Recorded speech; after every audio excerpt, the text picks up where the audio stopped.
I can't wait to try Rondazook in Battlefield 6, but if you run into this secure boot error like I did, keep watching. I'll walk you through the whole troubleshooting and solution process from the beginning. Before start, let's check two things first. Right-click on the Start menu and open Disk Management. Select the drive where your system is installed, and it's usually Disk 0. Right-click it, choose Properties, and go to the Volumes tab. If the partition style shows GPT, you're all set. If it's MBR, you'll need to convert it to GPT, and I'll show you that later. Another check is to press Windows key and R to open Runbox. Type in MSInfo32, and in this window, we can find BIOS mode. If it says Legacy or CSM, you need to change it to UEFI. Also, down here, if the secure boot state is off or unsupported, you'll need to turn it on. Now you've got a clear idea of what we need to do next. Let's go through it one by one. The first step is converting your disk from MBR to GPT.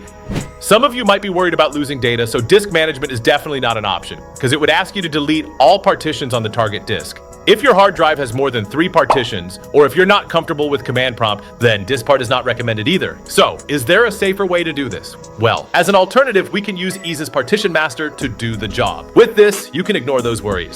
All we need to do is go to the Disk Converter tab. Here, choose MBR to GPT and click Next. Select your disk here. And as you can see, mine is already GPT, so the button is grayed out. Anyway, all you need to do is click Convert to finish the job.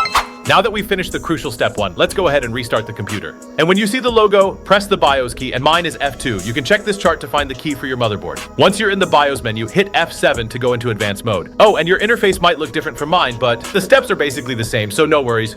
After getting into advanced mode, click Settings over here and select Advanced and Windows OS Configuration. Then you'll see here says BIOS, CSM, or Legacy. Now switch it to UEFI, and you'll notice the Secure Boot option just appeared. If Secure Boot isn't showing up, look for CSM support, and if it's enabled, turn it off. If you still can't find some options, just ask ChatGPT with your motherboard details. And now enable the Secure Boot. That's another step done.